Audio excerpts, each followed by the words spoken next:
Janet Finch-Saunders.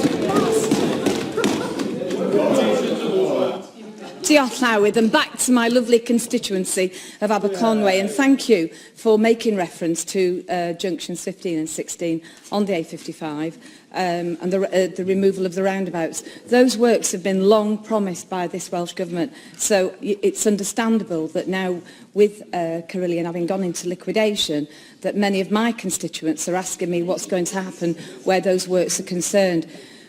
Cabinet Secretary, is there a chance that I can go back to my constituency and tell my residents, our motorists and our visitors, that you will actually look at getting on with these works?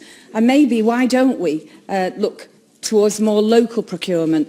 I cannot see why these works could not have been carried out. We have local companies in our area that could have carried out these works, but will you please look at getting on with these works, because the hold-ups on the A55 and the terrible problems we have, Carillion has gone now into liquidation, but we still have that situation on the A55 that is really affecting our motorists and our residents. So anything you could do would really be appreciated. Thank you.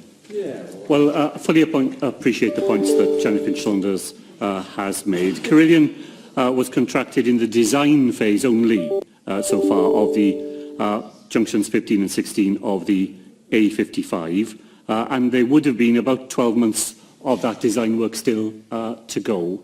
And the Welsh Government will look to see whether there are ways in which we can respond to these difficulties in a way that does not lead to that timetable being elongated. I mean, these are very early days, but just to give her an example of the sort of actions we will look to explore, there are subcontractors in that contract actually carrying out the work.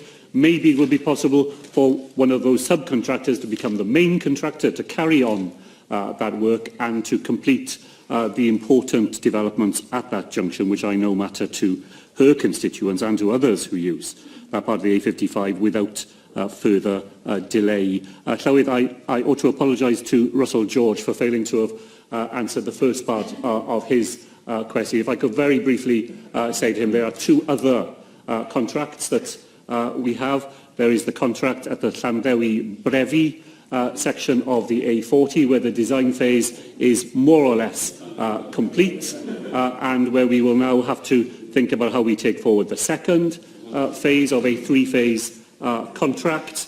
And then there was section 3 of the A465, which has been completed, which is already open, where there is a small-scale landscape contract that would have lasted for 5 years with Carillion beyond the opening of that section 3 of the Heads of the Valleys Road, where halfway through that 5-year period we will now have to find another way of fulfilling the remaining 2.5 years. But that is the full extent of the exposure of the Welsh Government to Carillion in the contracts that the member mentioned.